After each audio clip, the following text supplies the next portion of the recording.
One of the biggest mistakes that students can make is rushing into a task before they understand it or before they've made a basic plan. This page covers understanding assignments and basic planning techniques. Getting these skills down will save you tons of time and stress in the long run, so let's jump straight into it. The very first thing you should do is determine what kind of task it is.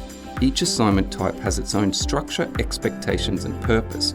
Most of the time, the type will be clear from the assignment sheet or rubric, and sometimes an assignment may include elements of multiple types.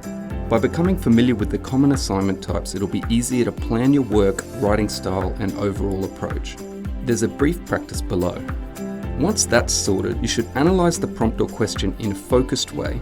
These have been carefully written and they deserve close attention. Overlooking even small parts can result in writing that doesn't fulfill the requirements. Start by looking out for 3 types of word in the prompt: task words, content words, and scope words. Task words are verbs that tell you what the task is asking you to do, and they guide the type of response required.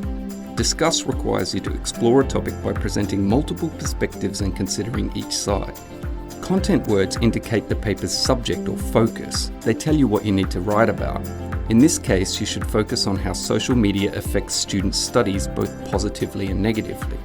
Scope words narrow down the boundaries of the work, keeping you focused on certain timeframes, locations, or groups of people. In this case, you should narrow your discussion to the university student demographic. Make sure you understand exactly what each part of the prompt is asking of you. If you're ever in doubt, ask your lecturer or tutor. They're there to help. There's a quick activity below. Pay close attention to the task words in a prompt. They can have subtle differences in meaning and it's useful to learn them. Discuss, for example, requires you to explore a topic by presenting multiple perspectives and considering each side, while analyze asks you to break a topic into its components and explore their interrelationships. Task words also differ in the cognitive demand required to perform the action. It's quite easy to define and describe something, but much more challenging to critique or propose it. Become familiar with the common task words and their differing meanings. Read over the list and complete the activity below. It's also critical that you consult the marking rubric because it can help shape your work.